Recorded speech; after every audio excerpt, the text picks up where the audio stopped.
In today's episode, we are going to dive into a practical expression of what church can be. A lot of times I get in conversations with people and they're like, yeah, we're critiquing things the right way. We're pointing out things that have issues.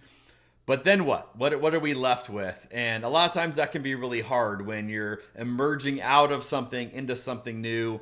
How do you know what the something new is going to look like? And today I think is a great example of someone who's doing a really good job stumbling their way into something new as he describes it. Today we're going to talk with Mark McKinney. Mark has been married 25 years to his wife, Michelle.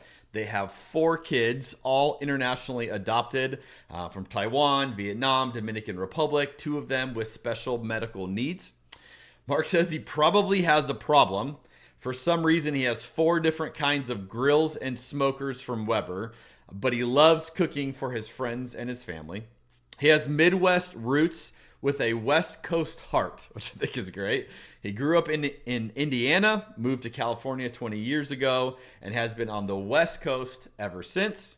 He planted a trauma-informed church called Reunion that is located in a brewery, and that is what we're going to talk a lot about in this episode.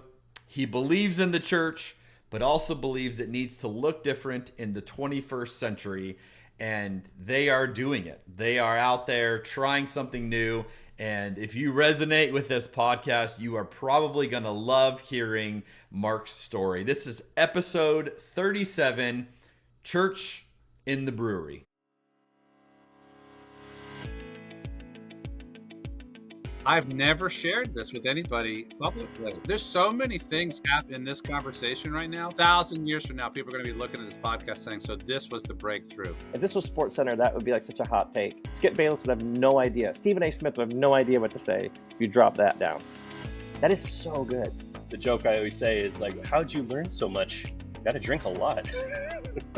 The power of food and beverage to lubricate an environment. Resistance to change is hurting the church. I'm not in the camp that God has a penis or a vagina or a body at all. I'm in the camp that God is a universal spirit. This is the strangest podcast that I've been on. I don't even know what to do. I'm kind of geeked up about this wine. This was my second glass, and it delivers a little more of a punch than I expected. So if I get a little loopy, it's your fault. You told me to drink on the show. I will also say as a confession, I am a lightweight. So I've had like 3 sips of this wine and I'm already feeling it. So this is fun. You've uncovered the mystery. You've exposed the formula. You've just duct taped together a number of things that aren't normally hanging out together, and I'm here for it. We're going to sit down at a table, we're going to have a glass of wine and some food, and we're going to talk about the beauty of Jesus. Thank you for the hospitality that this particular podcast provides folks like myself, and I know others, to be curious around their faith practices. I really appreciate this menu, what you're doing. It is fun, and yet you dig into the deep stuff. I will never forget the first time I bought a bottle of wine by myself, which was yesterday. If you're familiar with drunk history, I thought it's like drunk theology. So I got a little spicy there. It's the peach wine. I keep going on these tangents because of this peach wine. By the way, drinking this Pinot Grigio at 3 o'clock in the afternoon is making me even more direct in my communication than I normally would be. Welcome to the podcast, Mark. Hey, how's it going, Jeremy? Good to see you. It is great to be with you again. This is our second take on this episode. I botched the first one with some technical issues, and Mark is gracious enough to give me round 2. And I was just telling him before we recorded that this was such a meaningful conversation the first time we did it that I just didn't want to skip over it. So I'm incredibly grateful he's doing this again. He's doing me a solid today, and you, dear listener or watcher, are going to be the beneficiary of that because this was a great conversation. So I'm excited to get into it again. Today, in Mark's honor, he lives in California, so I went a California bottle. Okay. This is actually one of my favorite go-to easy to find bottles. It's 2022 Cloudbreak Black Cloud. So you can find this, I think, in a lot of grocery stores actually sell this bottle. I don't think it's super expensive either. This is a red blend that is just really easy to drink, but doesn't feel overly processed. It's got a smooth mouthfeel to it. It is dark. I mean, you see this in the glass and you think, oh, this thing's going to knock me down. And it doesn't. It just has that vibe to it. I'm getting cranberry, black cherry, mushroom, super easy drinking, very well balanced. I'm really enjoying this one. Mark, tell us about what you're drinking today. Yeah, I got this 2 Juggernaut. I feel like they're trying to overcompensate for something because of the picture on the front of it. But that is an aggressive wine. But I like it. It's a Cabernet, and it's got a dryness to it that normally I don't like, but I for whatever reason like it. It's got like this black cherry stuff going on in the background as well, and I kind of like that darker, bolder type fruit. I guess fruit forward. My wife is really the one that has a better palate than I do, but I'm drinking this in honor of my buddy Vince, who is a wine connoisseur, and he turned me onto this. So nice. Cheers to Vince. So this is a regular go-to for you then. This is not your first time trying it. No, this is not my first time. Yeah, it's in the rotation. I wouldn't say on the regular. I'm more of a Paso region guy, yeah. But on the first podcast go around, I had my favorite from Austin Hope, but we digress. I'm not going to go there. That's fair. You know what? I deserve that, Mark. I deserve that. And I don't quite have the awesome background that I did previously with all the wine barrels at the winery where our church meets. But here we are. So you were in front of wine barrels last time, but we'll take the Southern California vibes you're bringing today. Yes, sir. I like it. Yes, sir. All right, Mark, as we get into a little bit of your story, I find it so intriguing. And since you and I have been talking more, I find myself thinking about what you're doing more and more, and even envisioning how much of other people can do this. And this is why I'm excited to get into some of these details with you. But for people trying to get a little bit of a feel of your story, your journey, how would you say that your faith has changed in the last 10 years? You know, I think this is part of my story that God did and is doing inside of me, where I always kind of I'm the youngest of my family. I'm the baby. And I kind of always grew up with that feeling of like my brother and sister saying, oh, well, of course, Mark got that, you know, he's the baby, stuff. And that kind of followed me into ministry. And probably like the first 20 years of my ministry, literally, I just kind of had friends, and I would never say this out loud, and I'm only saying it out loud now because I had to go through the trenches to get here. But, some of my friends would call me the golden boy, and like really a lot of the things in ministry that I did just seemed to like go the right way. And so, long story short, I had this cool, awesome idea that I felt like God was telling me to plant a church, which I'm not really sure that was from the Lord anymore, but could have been the wine, huh? It could have been the wine for sure. But I planted a church, and really, I mean, we went through initial really, really hard season. Then we had COVID, and just all kinds of crazy stuff happened to where my plan was certainly like within the first 6 months, the wheels had fallen off, and I was basically in my basement crying, saying, God, I what do you want me to do? Like my plans had been like nuked beyond belief. I quit my job, no source of income, moved and bought a house, moved my family over from Vegas to here. And literally I was like, had nothing to like go for it. My partnership that I had moved here to start a church with had gone up in smoke. And I mean, imagine bad things happening in the church. But literally, it was like all I had to hold on to was God. All I had was like literally I had to hang on to him. And before that, my faith, here's how it has changed, is I think I would have secretly said, yeah, this is kind of my thing and God's along for the ride. Of course, it's going to go good. Of course, I mean, everything that I've done has gone, again, overstating it some, but to where now I feel like there's this sense of like, I'm hanging on to him. I don't know how it's going to go, but I'm just trusting in him more than my own quote unquote gifts, abilities, my ability to charm my way into or out of a situation. And literally, I think there's a reason why I had to go through that, and I think it's really just to kind of point to him, saying it's him doing whatever it is that he's doing here.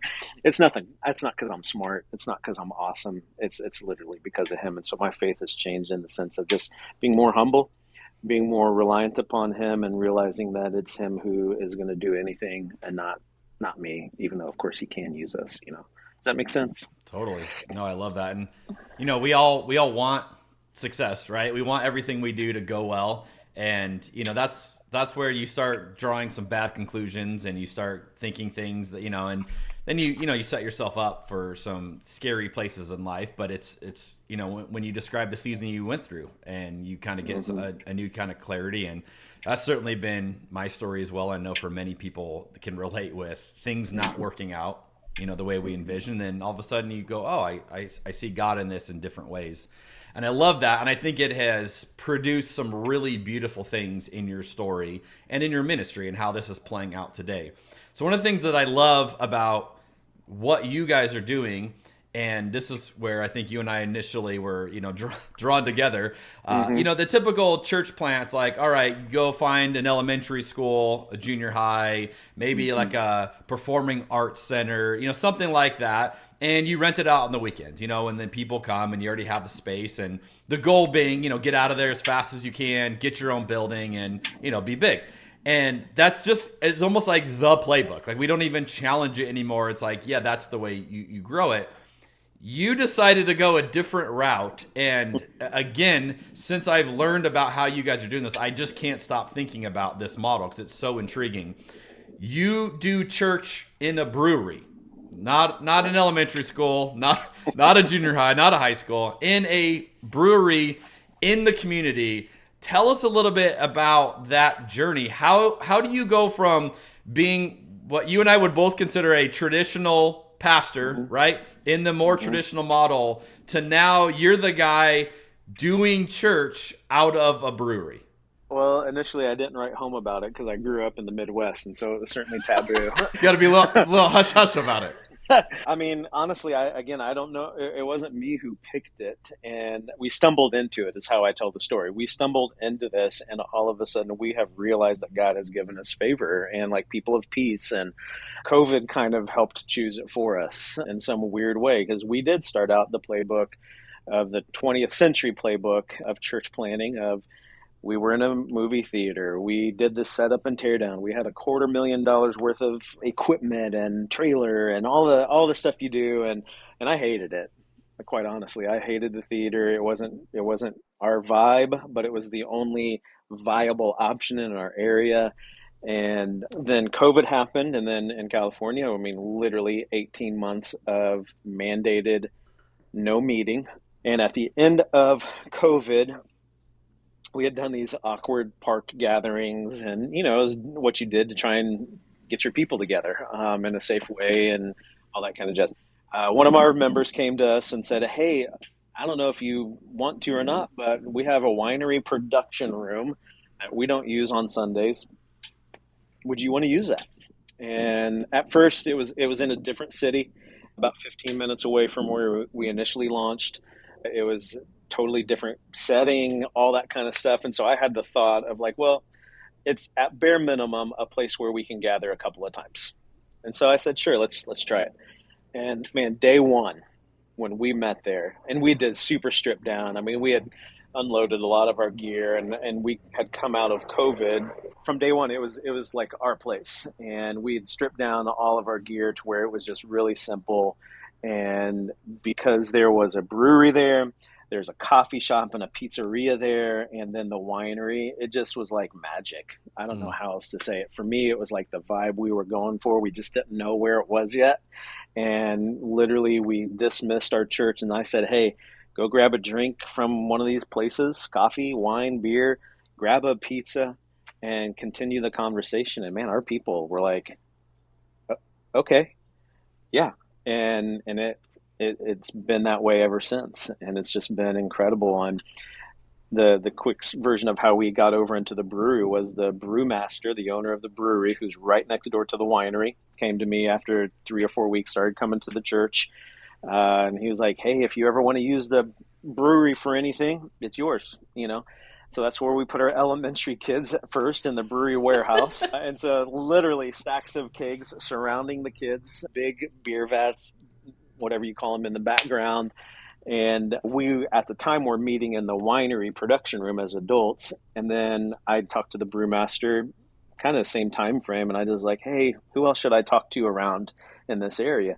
And he was like, oh, you should go talk to Sue. She's opening up a gymnastics place right across the street. And I'm talking like stone's throw.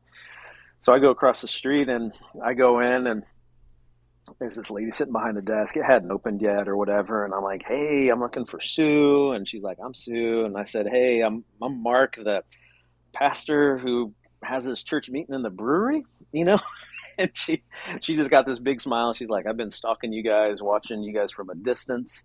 And I just simply said, well, I'm looking for a partnership and just trying to build relationships here in the community. And I don't even know what that means.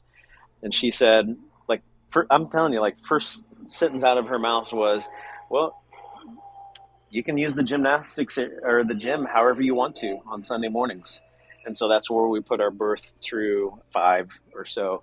And so that's where we have our kids meeting. And it's kind of changed and morphed a little bit, because now we're in the adults are in the brewery event space. Our elementary are down in the wine tasting room, and our baby and littles are still over at the gym. But we have a beautiful partnership. We just had our church Christmas party in the brewery event space, and Sue at Action Academy, she opens up the gym for any of our events, and we get to dump our 40 to 60 kids over there and have a blast in the gymnastics gym. So that's a longer version probably than the short version, but that's how we got here in this space. So I can imagine some people listening to this right now are trying to wrap their head around some of the things you just said. Like, wait, you're doing a church, how and where and what? So when a family comes, I just love my imagination of this, and they're like, all right, hey, we heard about you guys, we want to check it out, and we have this son, daughter, and you're like, yeah, take him over here to the wine tasting room. Right. I mean, is that weird for people? Is it cool? Is it like I'm a little uncomfortable? Like my kids are in a very non-traditional, environment here. What has that been like? Well, you're walking up to this space. It's not like, you have to mentally think, and I know if you've grown up in church or been around church for a while, you have your idea of what it means to walk up to church. You're in a big parking lot, you're walking towards a big building that's painted real nice, probably has good signage, and kids' environments are already, like all that stuff. Here, you're literally parking and you're walking down the alley, that's what this area is called, is the alley of a brewery and a winery and a coffee shop and a pizza joint. And so I think it already kind of takes people's guard down a little bit. And I think you kind of are forced to reconcile already, like, okay, this is going to be different. This is going to be not your norm. And we don't do like normal kids check-in. We ditch that because we want to make it easy for people who show up on the alley and, hey, just drop your kid off. Hey, bring your kid on in. But like if you're in church land, it's like, well, let's get a retinal scan and get your background. We still do background checks for our volunteers, but it's just less formal. And I think people are disarmed by that. There have been a few people who I think have said, I don't know if that's for me. And quite honestly, they don't stay because we are a church and a brewery, and their kid is learning about Jesus next to a wine barrel. I think it's biblical, but it's just different. And so it creates a different kind of demographic, quite honestly, which are mostly, it's a lot of de-churched people. And I would say there are a quarter of our people are churched, and then there's unchurched people who are coming who they were coming to get a beer or a glass of wine or a coffee and wait a minute, church meets here, and Yeah, so it's pretty unique. But yeah, it kind of weeds out churchy people. And I mean that in the most positive sense. I really do. I'm not trying to be sarcastic, but if you like it, you're gonna say. If you don't, it's definitely in your face. I mean, the smell sometimes is like, oh man, they're definitely brewing something up in here, so. Yeah, I don't imagine that would be like a lot of people on the fence there. I think that you would pretty quickly realize, hey, I'm really into this and this is really cool, or like this is not at all what we're looking for. Yeah. I mean, two quick stories. There's a guy who his weekly thing, probably early 30s, that had 2 kids. Their weekly thing was to grab breakfast burritos, come over to the alley and get coffee. And stuff was kind of hitting the fan in their world, and they were kind of like, well, we probably should do something with our, get our act together. Well, we've been here in this church meeting down the alleyway. Maybe we should check that out. And they literally just started coming. And he literally said to me, this is going on a couple of months ago, but he said, dude, if you would have told me 6 months ago I love going to church, I would have laughed in your face. And so there's one quick story. Another group of people that we are finding is our niche. It's more of a boomer generation where there are wives who have been going to church forever, and their husbands are like, I'll see you after church, but they don't go. But literally, just this last weekend, a guy named Robert, he's like, I've tried some of her churches, and I just never can get past certain things, blah, blah, blah. He's like, but this is my place. I love coming to my church, and this is my place. And his wife's sitting right there. I don't know if she would choose necessarily to continue to keep coming to reunion always, but because her husband fits and feels like he's there, she's all about it. So I love that. Yeah. What do you think you've learned in doing church in a non-traditional space for church? Oh man, a lot. It's fun. First of all, there's there's so many different pendulum swings. Like, it's really fun, but man, it's hard. Like, we don't have our own space. We share it. And so as much as I love the idea of having our own space, well, we don't have the bills and the upkeep and all that stuff, is a bonus. But I would say I've enjoyed this season of ministry more than I have in the past. I can't even count. It just is so fresh for me. And so my learnings are, you have to be flexible. I mean, it dictates that you're flexible, literally. I've learned the value of like our church being in the middle of the marketplace. I mean, like, it's really incredible just to see what it does to have like this faith component that's like a part of the conversation when we're planning for Oktoberfest. Like, I mean, I'm sitting around this table, I'm invited. Our church is invited to participate in Oktoberfest and Frühlingsfest. And so like, you have to switch your mentality, I guess, maybe, as the learning. And the more traditional would be like, well, we're going to pass out flyers and we're going to, do, I don't know, something churchy. Instead, it's more about serving. I think we have to learn how to serve and be for the people who we are there with and the businesses.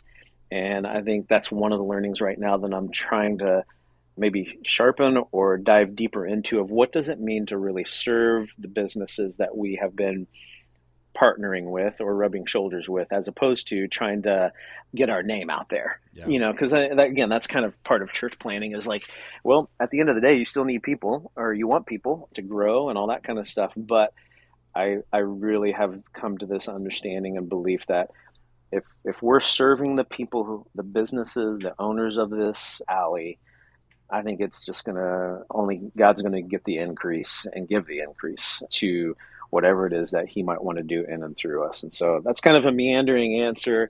I think the biggest learning is really just, we have to be flexible and we have to serve and be there to serve those without an ulterior motive to get something back. Does that make sense? Because we can serve hoping you're going to scratch my back, type of a thing. So I actually love almost the default posture this puts you in, because I think, and being on numerous church staffs over the years, all churches, I think, want to be part of the community. They Mm-hmm. want to be flexible. They want to. They always say, yeah, we want to do these things.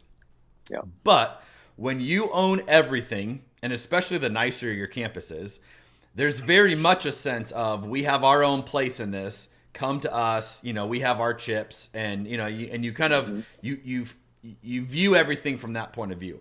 Whereas your starting point is different, where it's not your space to claim and just own it however you want. You automatically are in this kind of like mutual flourishing relationship with the businesses, right? Like where it's like you can't just say, yeah, we're gonna have it this week and we need it all week, and tough luck. It's like, no, you can't say that. So then you have to work with them, which then puts you, it would seem like it by default puts you into a much more humble, is the word you use, which is great, humble posture toward the actual people in the community, which I gotta think would be easier to produce healthy relationships rather than, hey, come to our event, come to our thing, come do this on our terms.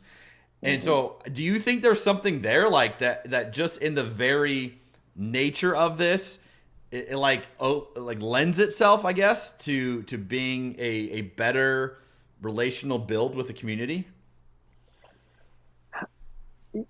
I mean, yeah, 100%. Because, like you said, it almost forces you or puts you automatically in the seat of, we're along for the ride. We're not the one driving.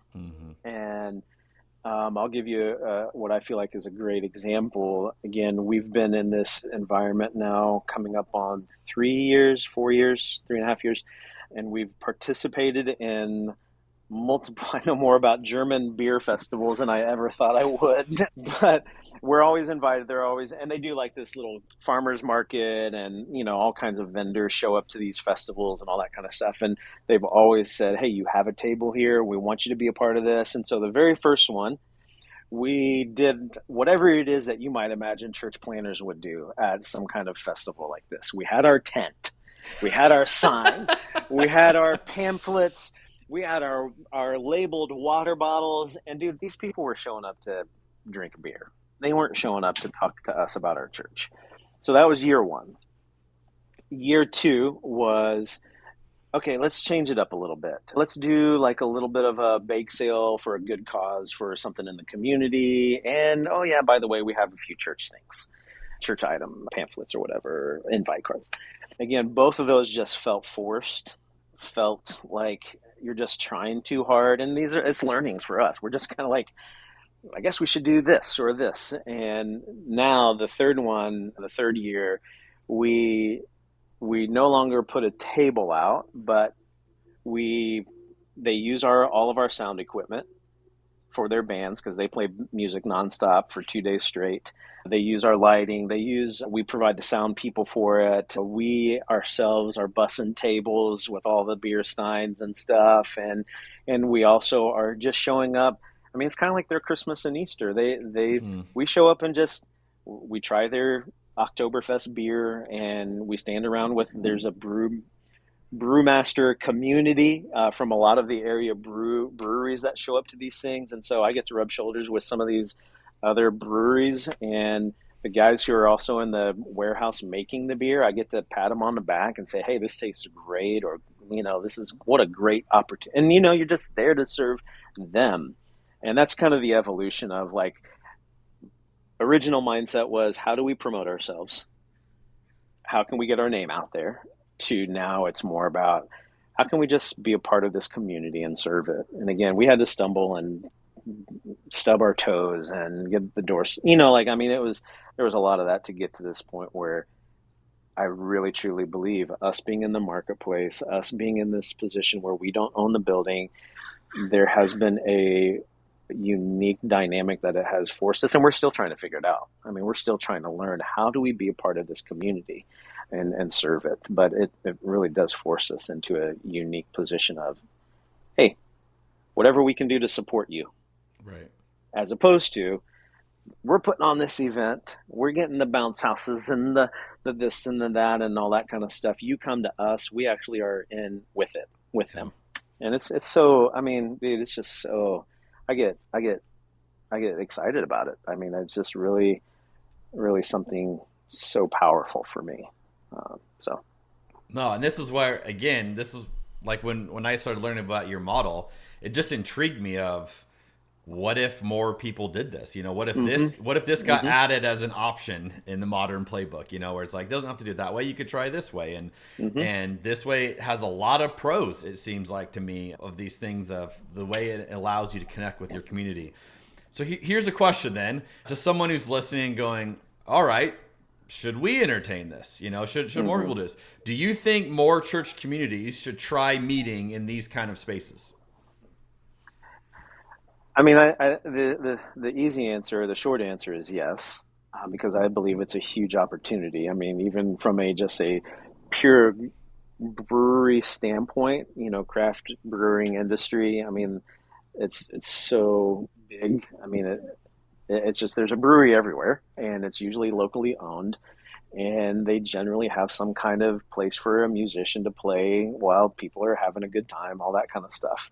And so there are obstacles for sure. Where do you put your kids? Where do you, how do you go about it? But I personally believe it's a huge opportunity. That being said, I think you also have to have the right person or the right group of people doing it. Yeah. I think coming into it, because I'm protective now of my community. I'm protective of the brewery and the winery and the pizza and the craft house, because I don't want people coming in placing their quote unquote church model burdens on, these people. So I want it to be the right people. I would want it to be the right people who are flexible, who can kind of hang with this vibe and come at it like I think Jesus would. And I think it's, hey, I'm going to build a relationship. I'm going to trust that God's going to do something within this relationship to where I'll be able to speak truth. And I could share 2 or 3 stories from even this last month of where it's been a long time coming, but man, I've had some really great conversations within the last week or 2 that I'm like, I never would have thought that happened. But because I don't think I came in to judge them and tell them they're all wrong or doing this. Like I have, like a lot of relational equity now with some of these people. So yes, I think they should look into it. You should pray about it. And if you have the right person, I think it would be. And here's the thing that I'm trying to think through. If we do this again somewhere locally, how do we show up at another brewery and make it our space for a season before we ever even say we're launching something out of here? Does that make sense? Yeah. Hey, we have a couple of, we call our community gatherings around the table, our family reunions. Well, what would it look like for these 2 or 3 family reunions just to say that brewery is going to be your brewery? And if you have an event or a party that you want to have, if you, whatever, that's going to be your place that you go to. And all of a sudden for 6 months, 7 months, whatever it is, that's your place. You build a relationship, you're building community within that community. And then it's not so much out of nowhere, you're dropping this idea. Right. Hey, we want to do this church thing here. No, oh, you're a known entity now. Yeah. So that's something that I'm trying to process through how we would go about that. But that's something that I would love to pass on to somebody else, who might want to do it. So it also seems like there has to be some probably honest conversations where if, a church or even a new community emerging, is thinking, oh, this will be a great idea. If your goal is to do church the normal way, the traditional way, and just insert it into this, like you were mentioning, it's probably not going to fit. So it would take, it seems like a willingness to say, we're going to reinvent this thing. We're going to hold this loosely, the model loosely, as we're teaching kids next to a wine barrel. There's going to be some give and take here. Even what you mentioned of like checking kids in. I can imagine quite a few churches or church planters would be like, well, no, there's a way you got to do it. And so it seems like there'd be quite a bit of that where it's like, you either got to commit to this or not. Like, this is not something you just add on to a package that you already have. Yeah, I mean, I agree. I just, thinking back 6-7 years ago when I started this journey of wanting to plant a church, this brewery idea wasn't even there. There were certain bars here in our town. There was another brewery that was getting ready to launch that I had approached for sure, just to see, but I wasn't looking at it from how I would look at it now, right? Yeah. I mean, I was looking at it from it'd be a cool vibe, a cool space, but now it's more about okay, how do we bring the gospel to this situation? How do we show up best here for Jesus? And you certainly have to, you can't come in and say, well, here's how we are going to do it. Yeah. I think there has to be a partnership and a flexibility and a holding loosely. You know, I mean, it's so cliche to say, what's that old saying? You probably know it better than I do. The message never changed, but the methods, you know, do or need to or whatever. And I certainly think that's applicable here for sure. So yeah, that's good. And I think you also have to, you know, you can still, I think, I don't want people to hear like you have to change who you are. Like Michelle and I, and part of Reunion's DNA is that we are very much advocates for the people who I would call living in the shadows of our community. People who have trauma, people who have PTSD, people who have anxiety, families who are struggling because they're caring for a kid who might have a certain diagnosis or whatever. That we still do that here. We still have that mentality here. It just so happens it fits. Like the whole no checking in is because we have several kids that are like, they hate the sticker that you put on, you know, like it's a sensory overload for them and they can't handle that sticker thing. And so we quit doing check-in because we had so many kids that was a trigger for them. Interesting.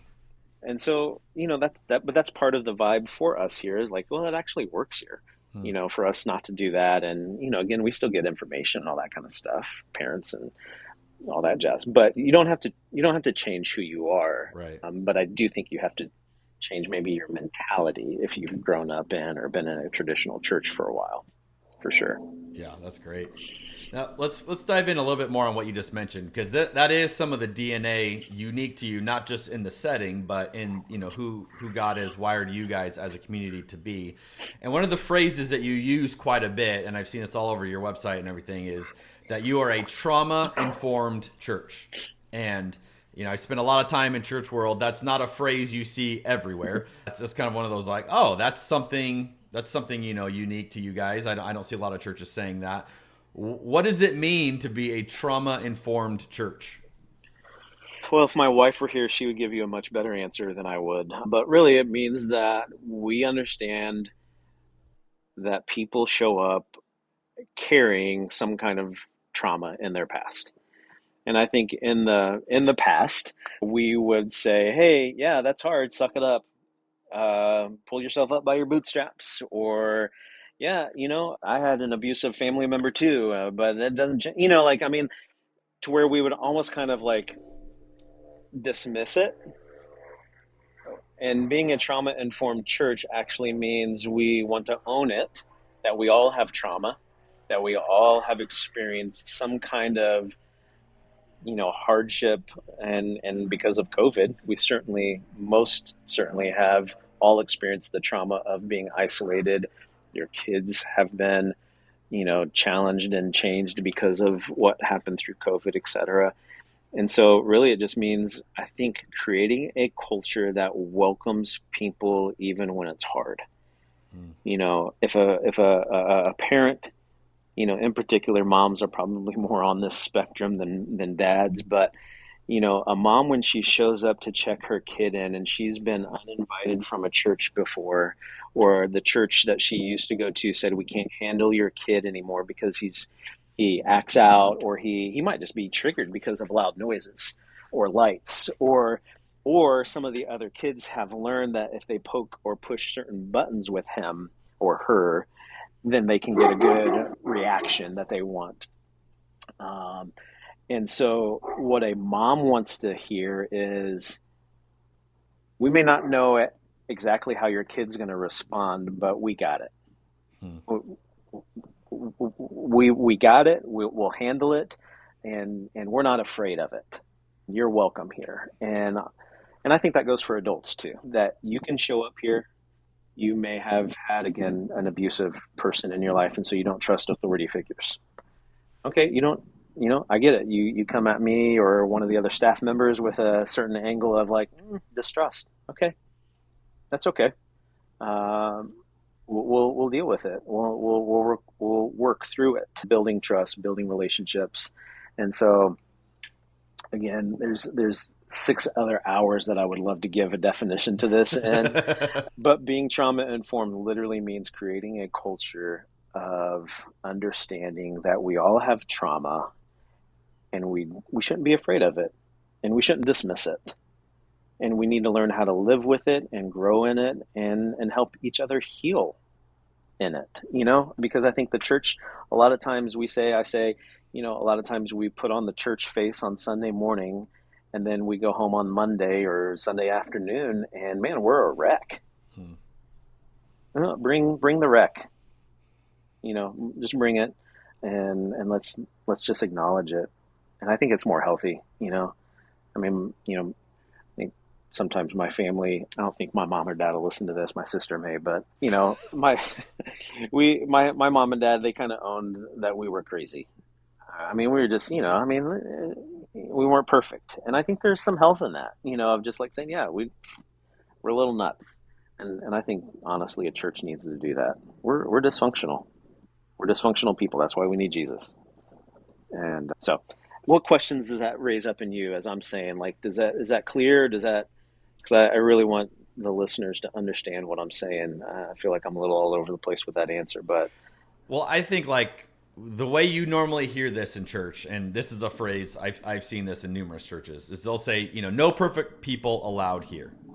And it's always kind of tongue in cheek, like wink, wink. Hey, if you're perfect, you're not welcome here. Like obviously no one's perfect. But it strikes me as that phrase has a certain level of superficiality to it, where it's, like, hey, bring your stuff.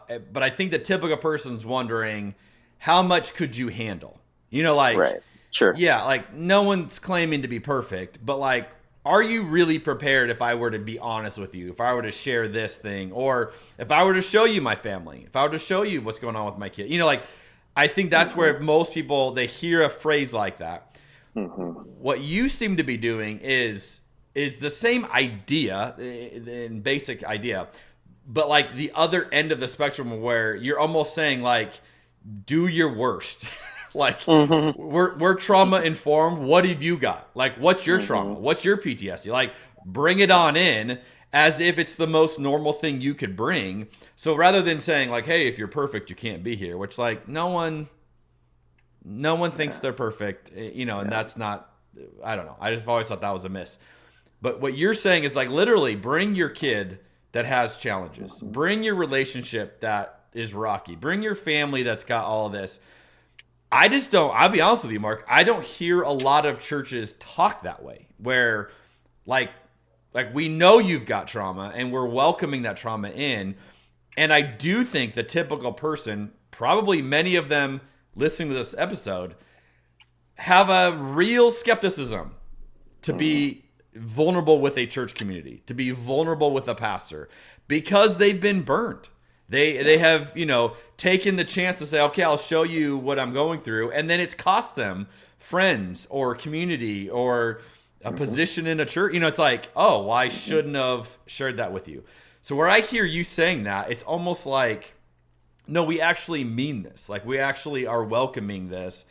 And I don't know. Maybe someone's like, well, it's, they're saying the same thing. It feels different to me, at least in the verbiage that I'm hearing from you. Yeah. Well, and I want to be careful, because I think sometimes when we talk about this kind of stuff, we could sound like we're ragging on other churches, and I don't, that's not my heart. But unfortunately, it's where we have some of our examples from. The hurt in this area. Yeah. And so like, I'll share just briefly from an own personal experience. My wife I was traveling, and she took our kids to a church, and it's huge, great church in the community. And they said that they have a special needs ministry for kids, and our kids, and we've said this before, like, just because you can't see it doesn't mean that you don't have something going on. And my kids are great, they're amazing, but they do respond in certain ways given certain circumstances, or they're processing certain things differently. And so this church kind of said, hey, we have this, mentality, and again, I wouldn't say our kids have things that you see. They have anxiety. There's anxiety, and that comes out in different ways. Anyways, I'm not going to share the whole story, but our kid got confronted because of some of his actions, and basically we got asked to not come back because because the rules weren't being followed. And I think ultimately, and we don't always nail it, I think ultimately you're right that the church has botched the conversation. We've botched the handling of things, whether you want some of the popular ones of the LGBTQ stuff or the race stuff or the political stuff. We've botched it. But even whittling it down to personal people, we I think from a mega, I don't even want to use that word, from a church standpoint, because it happens in all sizes. It happens in all sizes. We have a certain formula, we have a certain way, we have a certain thing that wants to care for the masses. And if you can vibe with that, if you can roll with that, great. But if you can't, I'm not sure if we want you around. Again, we would never say that out loud. Right. But there are rules or unspoken rules or unspoken things. And I think like what Reunion is trying to do is literally just saying we are a community of dysfunctional people who have grown up. I had a great family, but we're broken people. And I think that's part of it, right? We have to share it from the stage. We have to be vulnerable from the stage. We have to say things and own our own crap from the stage to lead by example, to help people, and we have to be willing to have those conversations. For a season, we had a couple coming, 2 ladies who were seeing each other, and they were coming to Reunion, and quite honestly, it was the first time in my chair as the lead pastor that I was having to process, how do we navigate this conversation? We began to, say, hey, one of them wanted to serve in our children's ministry. Okay, let's figure that out. But I was determined to have to build a relationship with them so that we could talk whatever we wanted to or needed to talk about in the future from a relational standpoint, as opposed to a rule standpoint.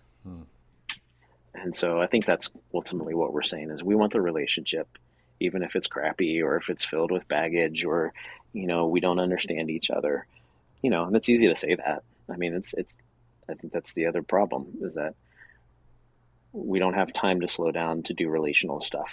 Yeah. And the hard work. And that's hard. That's really hard. So there's many things that I would love to say that I know I'm forgetting to say, but I think I'm just kind of trying to share from the heart what I think we're trying to say. Again, not even coming close to nailing it or being perfect at it. I think we're learning, and that's what it is. Being trauma informed means you're learning because there's new trauma for people each and every day. Yeah. And I think that's just where we have to lean into Jesus. So. Now, you and I have talked about the mechanisms of the American evangelical church, and you and I each have different phrases for it. I call it the machine of the church. What's your phrase for it? You got to feed the beast. You got to feed the beast. That's right. So you talk about feeding the beast. I talk about keeping the machine running. Both are the same idea of if you do certain things, the system works well. If you don't do those certain things, well, I didn't do those things well, which is why my experience played out the way it did. But then I also realized I don't want to spend my life feeding that machine. And you have, come to similar conclusions. What have you learned, not only just in planting a church, but in planting a church in a brewery? What has this taught you about the beast, about the machine of the evangelical church? That's a loaded question. It's a really loaded question. Well, I have learned that God uses and will continue to use, quote unquote, the machine. And we have benefited from large churches and have had some really amazing partners in those large churches. And I mean, we're here today because we had some amazing partners during COVID. And I had buddies here around that had to shut their churches down because they didn't. And so there certainly are some good, there's great things, but what I have come to learn or land on is that I personally enjoy not having a mortgage to try and pay off or to pay down. And I think that's been a huge blessing or learning. And, you know, our situation is really unique. I don't know if it'll always be like this for people who try to do the brewery thing, you know, but our situation is really unique, and it's been a blessing to not have to worry about the $30,000 a month rent or mortgage payment that you have when it comes to having some of those things. You know, you're more flexible, you have more autonomy to be able to say, hey, you know, I mean, literally during Oktoberfest, we said, hey, we're going to meet in the park this week and have a family day. And we had a couple of songs that we sang, and I had a brief little 5-10 minute devotional, but we ate and had coffee and spent time developing our relationships. And so, but in the machine or in the beast, boy, you gotta do the deal. You gotta have the services and the kids and everything dialed in and all that kind of stuff. And so, you know, it allows us to have more flexibility and more freedom to do different things. And so, like, we have about 3 to 5 times a year these weekends where we just don't do church, normal church service and whatnot.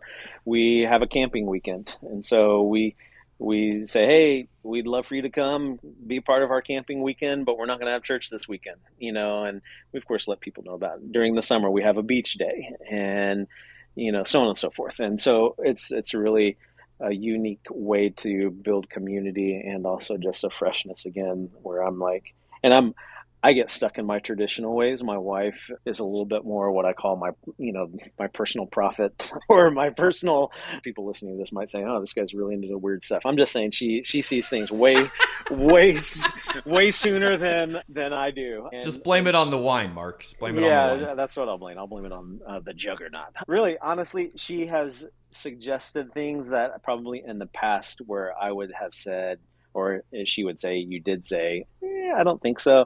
But where she has said, we should do, and we've done it. And I've been nervous about it, but we did it. And it was like massively successful. And I would say it fits more into our culture.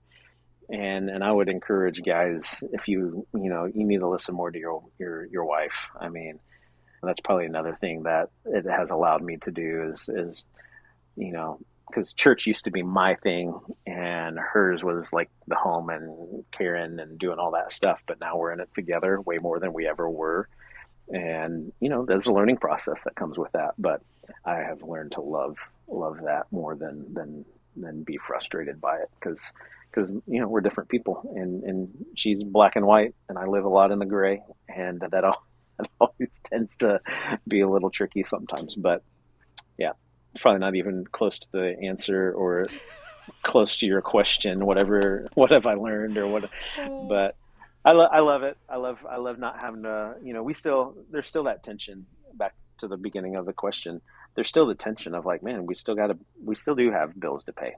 We still do want to grow, but this is just a different path, different way of growing, and measurables.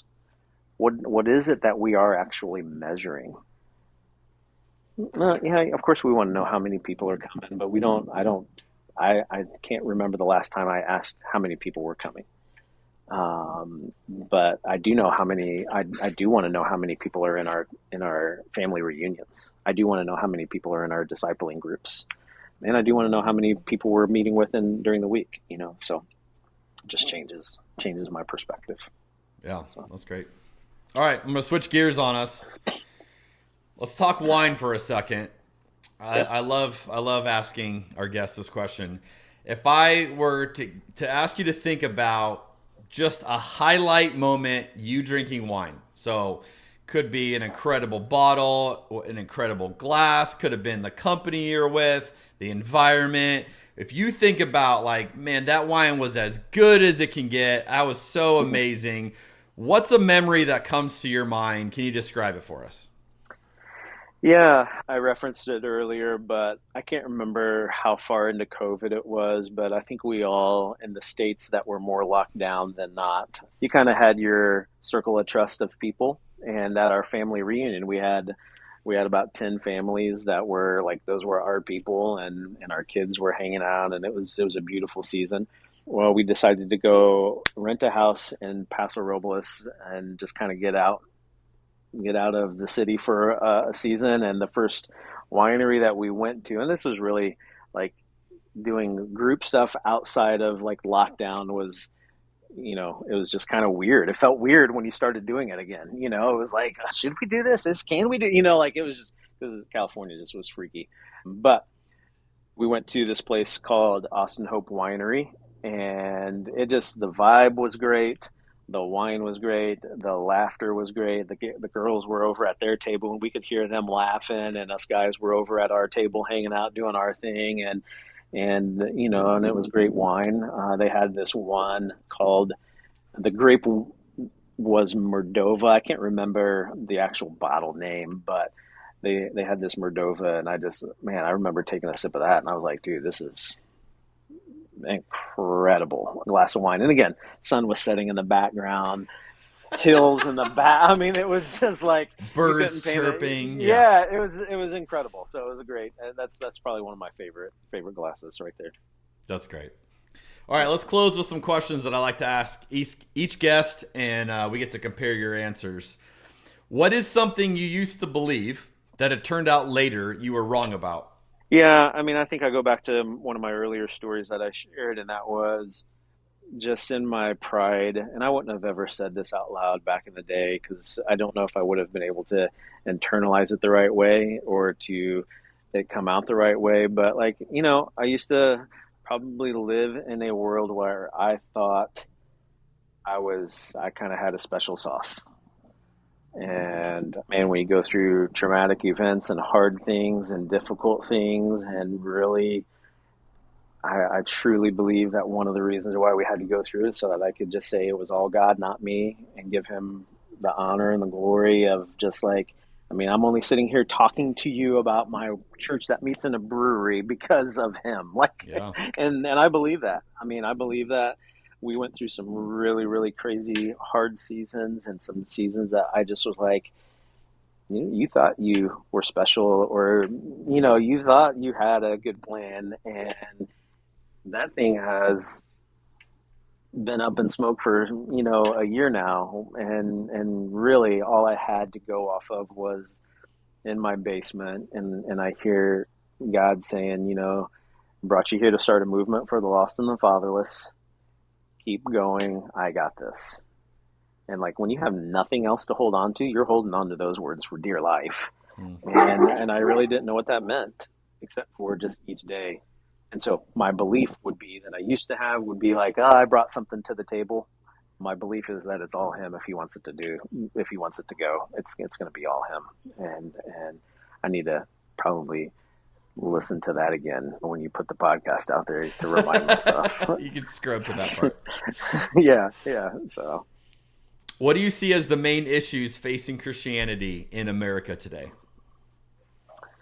I think out of all our conversation, I'm glad I get to re-answer this, because I think in the previous one I did say, I think, our conversations around, some of the typical answers, the LGBTQ and race and politics, I think those are certainly big issues. And as we referenced earlier, probably have messed them up. I'm complicit in that. I'm sure I've jacked that up too. But I think ultimately it comes to discipling people. And I know that word has a lot of baggage, and it has a lot of meaning. Probably for every single person listening, they have a different meaning of what that looks like or what that means. And yet I believe that if the American church really wanted to tackle getting serious about having their people follow Jesus, and then have other people follow Jesus like they're following Jesus, and so on and so forth, it would change everything. And ultimately, I feel like we have labeled discipleship as far as hey, well, you're attending 2 out of the 4 weekends. You're attending a small group, and gosh, you're really knocking it out of the park because you're tithing or giving. And man, you're Superman if you're volunteering on top of all that other stuff. You're a disciple now. And ultimately, those are marks of a disciple. But I mean, discipling is you leading someone else to follow Jesus as you're following him. And then they start doing that with someone else, and so on and so forth. And I believe if we would get serious about that, it's messy, it's hard, and it's wonky. But I think that's the biggest issue, quite honestly, because you could then walk into those conversations of some of those other bigger topics if you're listening to the Spirit, if you're reading the Word and you're obeying what it's saying to do. I mean, instead of listening to your own opinions, and I think that'll change everything if we could get serious about that. Love it. What is something that's blowing your mind right now? 2 things, maybe 3, but 2. One is the very surfacey thing is the AI stuff. I mean, to me, that stuff's crazy. It's bananas. I don't know. To me, it's fascinating. I've had a conversation with somebody who, they believe it's kind of like a little bit of the devil, and like it's going to diminish and reduce and keep people from growing in their faith. And that it may be true because you can like type in your, what should I believe about or whatever. But there's still some crazy, amazing things. Like, I mean, we had power outages here, and somebody gave me a generator, and I hadn't tried to start it in years. And I was like, hey, I need you to be a small engine specialist. And my generator's not working. What do you think the problem is? And within 10 minutes, I had it running. And really, like, literally, I had like my own personal mechanic through the chat GPT. So to me, that was just, that's just kind of mind blowing. And then the other one that's probably more serious is, man, we've shared a little bit of our family and some of the blessings and the struggles, but I have a 19-year-old right now who is maturing, and some of the things that he's saying and learning and deciding, I'm just like, wow, this is awesome. Like, I'm cool. So proud of him. I'm so like, I just, as a dad, I'm just like bursting with pride over some of the things that, and it's not like revolutionary stuff. But it is, and so that's blowing my mind, just being a dad and parenting a kid for 19 years and seeing the arc of, all the things that go with that to today, where I'm like, okay, man, there's something going on here that's pretty awesome. So yeah, that's super cool. Yeah. What's a problem you're trying to solve? I said it earlier of like, how do we serve our community? How do we serve the people that were the business owners and the employees of the alley where the brewery and the winery and the craft house and the pizza joint are? That's a problem or a good challenge. I don't know if it's a problem. It's more of a challenge of like, how do we not just feel like we're inserting ourselves into this conversation, in a forced way, but instead, how are we grafting?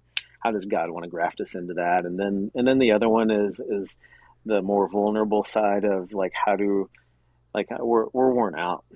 My wife and I, we're just beat down, tired. And I think I was talking with a buddy of mine who's got a huge church and I won't say the city because you could probably guess like out of 3 guys who it would be. But I have a buddy who he's exhausted too, and it's a huge church, but the amount of content a pastor has to produce, amount of leadership decisions a guy has to make, whether you have a church of 150 in a brewery or 6,000 in a city. I mean, like it's and also be like a pastor and a sage advisor. It's unrealistic. It's unrealistic. And oh yeah, by the way, you do have bills to pay. Oh yeah, by the way, you do have to go out and raise funds. Oh yeah, by the way, you do have to navigate, all kinds of stuff. And it's just exhausting. And so how do you have a healthy rhythm? How do you have a healthy life? And I don't have the answer for that right now, because our family dynamics and the church dynamics and just life. And so that's a real sticky one for me right now. And I don't have a great answer. And I know people will say, well, you should take a Sabbath and you need to take a sabbatical, or you need a, yes. And if it were that easy, yes. But it's just not as simple as that. And so that's a problem or a challenge I'm trying to wrestle down. Yeah. What's something you're excited about right now? Again, my son stuff, that's something that was exciting or is exciting. I'm excited about the potential that our discipling groups are having. We have kind of like the second generation coming out of, like, the staff have kind of all done what we call our grow groups, and it's disciple making movement practices that, around the world people are using what's called DBS or DMM stuff. It's a very simple form of discipleship, but we have like the second generation is now going out and finding their people that they feel like God's leading them to. And dude, again, back to the feed the beast, like you feel the pressure to multiply and get that done and to get out there. But like, we've really just tried to, as best we can, not feel that pressure. And it's been we're going on like 2.5 years. And like most people would say, well, you suck at discipling, I guess, because do it better. Because how many generations do you have of disciple? But we have like a second generation that's getting ready to start, and to me, man, that's awesome. I'm excited about that, and I'm excited about. Again, I don't want to betray confidence. I know I talk a lot, and you're like, dude, wrap it up. It's going on a minute 10. But I've had some really cool conversations with some of the people where we're doing our church within the last week, 2 weeks, and like big God conversations. And they're wrestling some of their faith down, and they're trying to figure it out. And to me, that's, again, fruit of being in it for the long haul and sticking it out in a weird, funky place called a brewery to do church in. But super cool. It's exciting. All right. Is there anything else that you want to add that I may not have asked you about, but we cannot wrap this episode up if you don't get it in? I think two things. One is I would love to just challenge people to think differently. We stumbled into this, but I think there's something to this new page in church planning or church in a brewery. And if you want to talk to me about it, I won't have all the answers, and I'm not going to pretend to be the expert. I may be a step in front of you or whatever, but I would love to have the conversation if that would be helpful for whoever that is. If they feel led to even just have a conversation or talk through that. And then I would love to just, if I don't know what your audience is, Jeremy, if it's all over the place, but if you have church leaders to really wrestle down the trauma piece and the people, there's thousands of people in our cities living in the shadows that have felt uninvited, who have felt rejected by the church, or who have felt like they can't, like church doesn't get them. And what does that mean for us to really try to go after that crew of people instead of just saying, well, if they don't like it, sucks to be them. And I know we wouldn't say that out loud, but I think sometimes we have that vibe. And I just would challenge us and challenge myself, because my wife challenges me a lot to, like, hey, we got to think about these people who are going through traumatic things by themselves. And there's thousands of them in every city, wherever someone's listening to. And so those are a couple of things that come to mind. And maybe people who have been burned by the church, hurt by the church, just know we're just trying to figure it out ourselves. And the people who I think society have put on pedestals called pastors really are just human too. And they may have botched something royally, and I'm sorry for that. I really am. Because I'm sure I've botched it, but give Jesus a chance. He won't disappoint you, even though us humans will. So that's what I'd say. It's a good word, Mark. If someone's digging this and they're like, I like this guy, I want to know more, I want to follow up, how can people reach you online?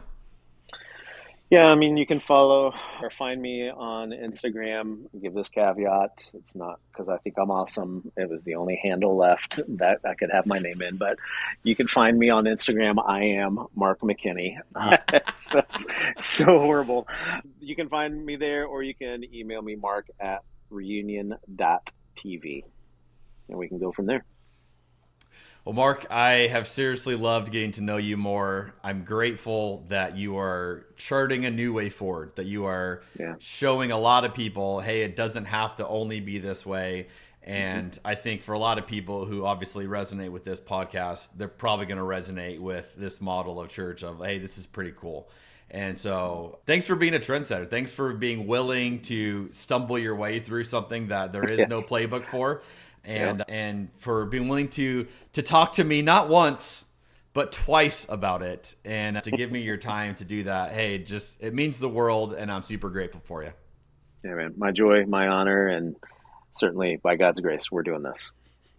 That's awesome. Well, thanks everybody for watching or listening. We will catch you on the next episode of Cabernet and Pray.